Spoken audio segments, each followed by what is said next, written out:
Assalamualaikum warahmatullahi wabarakatuh. Kami dari kelompok 8 dari kelas B Indralaya yang beranggotakan saya sendiri, Rici Arya Jayatullah. Saya Melateti Anggini. Saya Nadila Nusa Fitri. Dalam hal ini kami akan membahas logika molekuler makhluk hidup yang terkhusus pada karakteristik makhluk hidup. Selamat menyaksikan.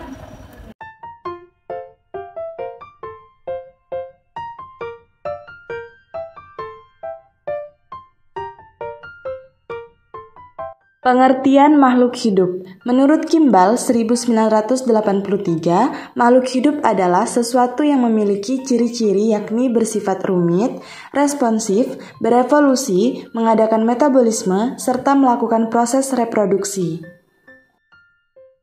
B. Klasifikasi makhluk hidup. Menurut Carolus Linnaeus, tingkatan takson diperlukan untuk pengklasifikasian yang berurutan dari tingkatan tinggi yang umum menuju yang lebih spesifik di tingkatan yang terendah. Urutannya yaitu kingdom, phylum untuk hewan, divisi untuk tumbuhan, kelas, ordo, familia, genus, dan spesies. Selanjutnya C. Pengertian logika molekuler keadaan hidup. Molekul-molekul yang membentuk organisme hidup mengikuti hukum-hukum kimia yang telah dikenal. Molekul-molekul ini berinteraksi satu dengan yang lainnya. Karakteristik makhluk hidup yang pertama yaitu melakukan pernapasan. Ciri pertama yang ditunjukkan makhluk hidup dan tidak dilakukan oleh makhluk tak hidup adalah bernapas.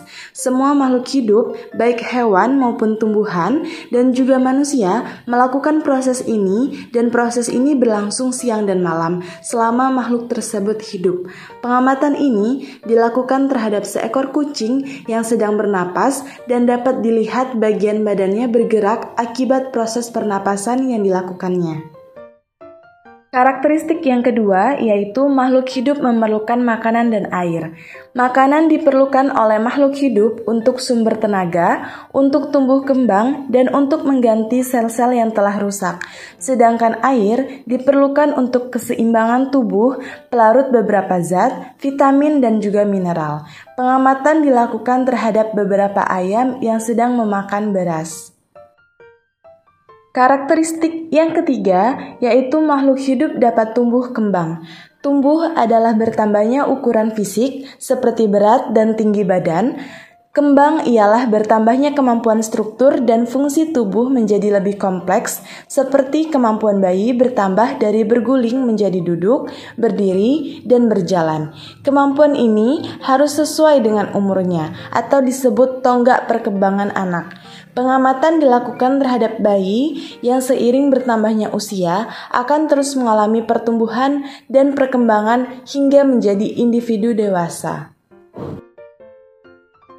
Selanjutnya, makhluk hidup berkembang biak. Pengamatan dilakukan terhadap tumbuhan buah naga yang ditanam di sekitar rumah. Tampak bahwa tumbuhan tersebut mengalami perkembangbiakan secara vegetatif yang ditandai dengan adanya tunas kecil yang muncul dari bonggol pohonnya. Makhluk hidup peka terhadap rangsang. Makhluk hidup memiliki kemampuan peka terhadap rangsang. Hal ini dapat dilihat pada tumbuhan putri malu yang kami temui di lingkungan sekitar. Rangsangan yang diberikan kepada tanaman putri malu yaitu berupa sentuhan pada ujung anak daun mengakibatkan anak daun menutup. Peristiwa ini dinamakan gerak nasti. Karakter makhluk hidup selanjutnya yaitu dapat bergerak. Pengamatan ini kami lakukan terhadap mahasiswa yang sedang berjalan dan saling berpapasan. Dapat dilihat bahwa manusia setiap harinya pasti akan melakukan gerakan dalam menjalani aktivitas sehari-hari.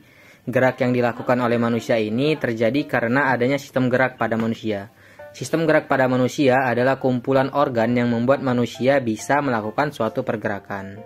Terus untuk poin yang ketujuh, makhluk hidup mengeluarkan zat sisa ataupun ekskresi.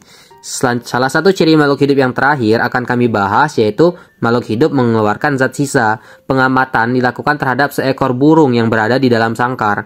Burung itu tampak mengeluarkan kotoran yang ditandai dengan banyaknya sisa kotoran yang terjatuh pada bagian bawah sangkar ataupun kandangnya.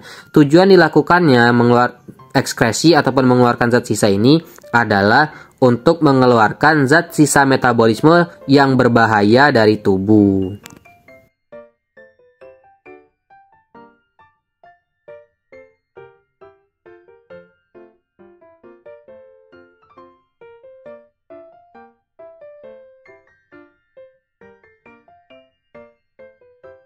Terima kasih telah menyaksikan video dari kami. Semoga bermanfaat bagi penonton sekalian. Lebih dan kurang kami mohon maaf. Kami akhiri. Wassalamualaikum warahmatullahi wabarakatuh.